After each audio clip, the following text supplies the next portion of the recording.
So good morning guys, welcome back again.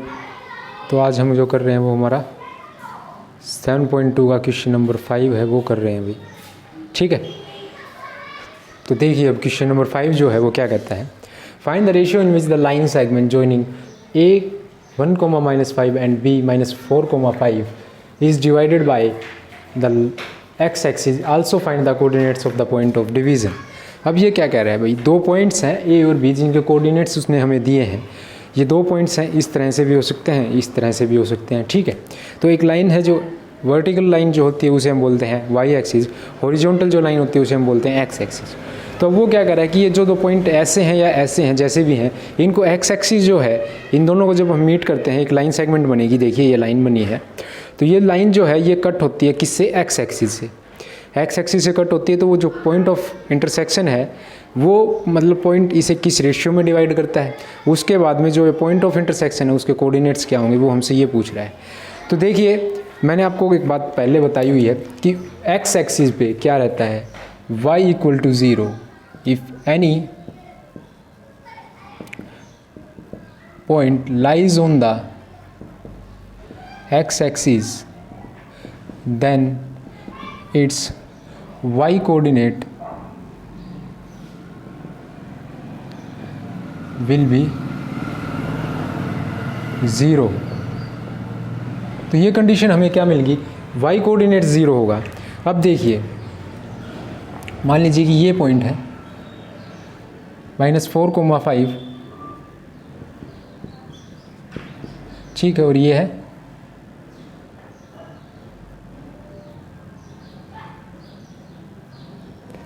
ये point ऐसे बनेगा भाई,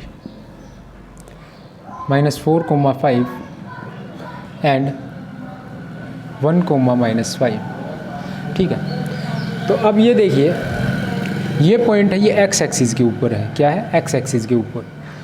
तो ये जो पॉइंट है ये क्या निकल के आएगा, वो ये हमसे पूछ रहा है। तो इस पॉइंट की एक खासियत हमें पता लगी कि उसका एक्स कोऑर्डिनेट तो हमें नहीं पता, लेकिन वाई कोऑर्डिनेट की हम श्योर हैं कि इस पूरी लाइन पे जो वाई कोऑर्डिनेट होता है वो क्या होता है, 0 होता है। तो हम y कोऑर्डिनेट को 0 मान करके अब मैं क्या मान रहा हूँ कि ये जो रेशियो है ये क्या है, k:1 है। जो रेशियो निकला है इस पॉइंट ने इन दो पॉइंट्स को जो डिवाइड किया इस लाइन सेगमेंट, वो k:1 रेशियो में डिवाइड किया है, ये मैं मान लेता हूँ। उसके बाद एक कांस्टेंट मानने का जो बेनिफिट हम उठाते थे वही यहाँ उठा रहे होंगे। देखिए क्या फ़ायदा उठाएंगे कि y कोऑर्डिनेट मुझे पता है, तो y =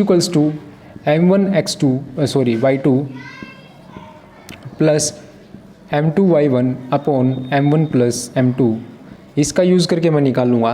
तो y का कोऑर्डिनेट इस पॉइंट का क्या है, 0। y की जगह मैं 0 पुट करूँगा।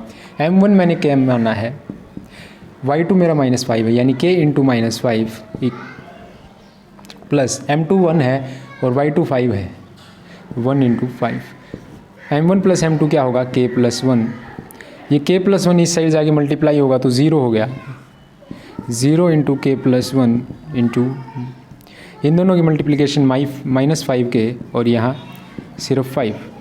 तो ये देखिए ये सिर्फ 0, इसको मैं, ठीक है, अब -5k को मैं इस साइड लेके आऊँगा तो प्लस का 5k = 5, k = 5 डिवाइडेड बाई 5 यानी 1। तो ये जो रेशियो निकल के आया है ये क्या निकल के आया है, 1:1, यानी k की वैल्यू भी 1 है और ये भी 1 है। तो रेशियो जो निकल गया है, therefore m1 = m2 = 1।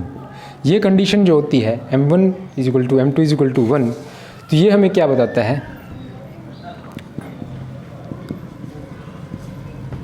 This shows that the point, एक मिनट भाई थोड़ी सी डिस्टर्बेंस है उसके लिए video pause. This shows that the point on the x-axis, क्या भाई, this shows the point on the x-axis is the midpoint of A and B, is the midpoint of AB। जो line segment AB है, ये point A है, ये point B है, तो इसका जो है ये पॉइंट जो है ये मिड पॉइंट है। ठीक है, तो एक मिनट, हाँ, तो हमें पता लगा कि ये क्या है, मिड पॉइंट है। अब मिड पॉइंट के कोऑर्डिनेट्स निकालने के लिए वो कह रहा है हमें, तो y कोऑर्डिनेट हमें पता है, फिर भी हम एक बार दोबारा निकाल लेंगे। चलो, x1 + x2/2 यानी -4 + 1/2 यानी -3/2 यानी -1.5। y कोऑर्डिनेट जो होगा वो y1 + y2/2 होगा। तो देखिए y1 है जो है वो 5 और y2 जो है वो है -5/2। ये क्या होंगे 0/2 यानी 0। तो देखिए हमारा जो x कोऑर्डिनेट और y कोऑर्डिनेट है वो क्या निकल के आया है -1.5 या तो 3/2 लिख दीजिए या फिर -1.5 या फिर y कोऑर्डिनेट जो हमारा 0 पहले हम मान के चले थे वही आया है। तो देखिए ये क्वेश्चन नंबर 5 का सॉल्यूशन है हमारा। क्वेश्चन नंबर 6 अब देखते हैं हम आगे। हाँ तो भी देखिए क्वेश्चन नंबर 6 पे पहुंच गए हम। तो क्वेश्चन नंबर 6 में वो क्या कहता है, if 1, 2, 4, y, x, 6 and 3, 5 are the vertices of a parallelogram taken in order. मतलब एक ऑर्डर में लेने हमें, ये इसे अगर हम A मानते हैं, ये B होगा, फिर ये C, ये D, ठीक है, इसी ऑर्डर में करेंगे। अगर हम ये ऑर्डर चेंज कर देंगे तो ये देखिए ये डायगोनल है जो ये चेंज हो जाएंगे, इसके अकॉर्डिंगली हमारा जो आगे क्वेश्चन है वो भी गलत हो जाएगा। तो इसने ये चीज़ मेंशन कर दी है कि इसे हमें एक ऑर्डर में ही लेना है। फिर क्या करना है, find the values of x and y की हमें वैल्यू निकालनी है। तो देखिए अब आप पैरेललोग्राम की क्या कंडीशन होती है, पैरेललोग्राम में क्या रहता है, अपोजिट साइड्स इक्वल होती हैं। इस चीज़ का यहाँ पे कोई लेना देना नहीं है।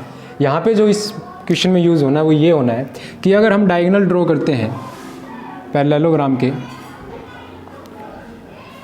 ठीक है, तो जो डायगोनल्स हैं, तो डायगोनल 1 जो है, मान लीजिए ये डायगोनल 1 हो गया, ये डायगोनल 2 है, ये दोनों मिलते हैं एक पॉइंट पे O पे, इंटरसेक्ट करते हैं एक दूसरे को। तो ये जो पॉइंट ऑफ इंटरसेक्शन है ना, ये D1 को इक्वल पार्ट्स में डिवाइड करता है। मतलब ये डिस्टेंस भी D2/2 होगा, ये डिस्टेंस भी D2/2 होगा। इससे हम क्या निकाल पाएंगे, हमें ये पता लग गया कि ये जो BD है पूरा डिस्टेंस, इसका मिड पॉइंट क्या है, O है। क्या है मिड पॉइंट, O है।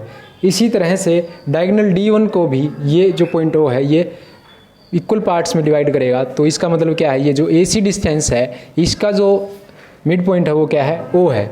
तो हम यही प्रॉपर्टी यूज़ करके क्या करेंगे, इस पॉइंट O के कोऑर्डिनेट्स निकालेंगे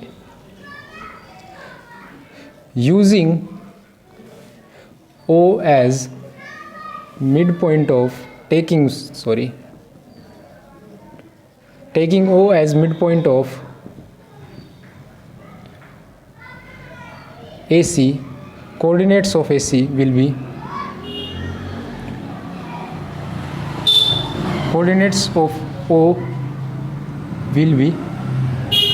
अब मिड पॉइंट के लिए हमें पता है क्या है कि कोऑर्डिनेट्स कैसे फाइंड आउट करते हैं हम, x = x1 + x2/2 simply.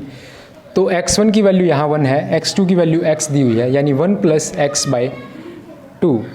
y की जो वैल्यू होगी वो कैसे निकलेगी, y1 + y2/2। तो y1 की वैल्यू जो है वो 2 है और y2 की वैल्यू जो है वो 6 है, यानी 2 + 6/2 जो कि 8/2 यानी कि 4। अकॉर्डिंग टू, मतलब टेकिंग AC का अगर हम इस पॉइंट को मिड पॉइंट लेते हैं तो इसके कोऑर्डिनेट्स जो निकल के आए हैं वो निकल के आए हैं 1 + x/2, 4। किसके रेस्पेक्ट में, विद रेस्पेक्ट टू AC, ठीक है। अब taking O as the mid point of BD, coordinates of O will be, तो कोऑर्डिनेट्स ऑफ O अब हम BD को मान करके निकालेंगे। तो BD के अगर मान के निकालेंगे तो x1 y1 ये मान लीजिए, x2 y2 ये मान लीजिए, जो भी मानना आपको, x1 y1 ये भी हो सकता है, x2 y2 ये भी हो सकता है। मतलब हमें क्या करना है, इसका और इसका सम करके निकालना है। तो x क्या होगा, फॉर्मूला हमने एक बार लिख दिया है, ठीक है, 3 + 4/2 यानी 7/2 यानी 3.5। y = 5 + y/2, 5 + y/2 यानी 5 + y/2 ही रहेगा ये, ठीक है। अब ये भी कोऑर्डिनेट्स जो निकल के आए हैं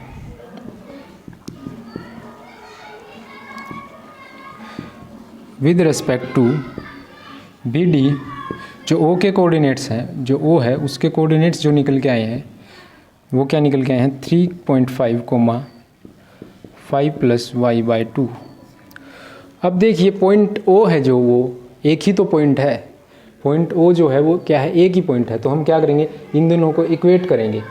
तो मतलब इक्वेटिंग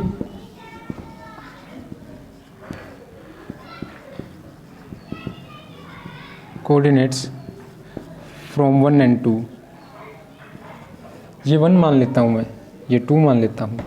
1 और 2 से मुझे क्या करना है, इन कोऑर्डिनेट्स को इक्वेट करना है, यानी 1 + x/2 = 3.5 या फिर 7/2। ठीक है, 2 से 2 कैंसिल आउट हुआ, 1 + x = 7 हो गया, x = 7 - 1, x = 6 निकल के आ गया। ठीक है, अब मैं y वाले कोऑर्डिनेट्स को इक्वेट करता हूँ। 4 = क्या आएगा, 5 + y/2, मतलब 4 = 5 + y/2। इस साइड मल्टीप्लिकेशन होगी इसकी, 8 = 5 + y, ये इस साइड आएगा 8 - 5 = y, तो 3 = y। तो y की वैल्यू 3 और x की वैल्यू 6, जो उसने हमें फाइंड आउट करने के लिए कहा था, ये निकल के आई। तो भाई समझ में आ गया। ठीक है, तो हमने अब किए हैं क्वेश्चन नंबर 5 और 6। आगे की वीडियो में हम करेंगे क्वेश्चन नंबर 7 और 8। ठीक है, thank you, thanks a lot.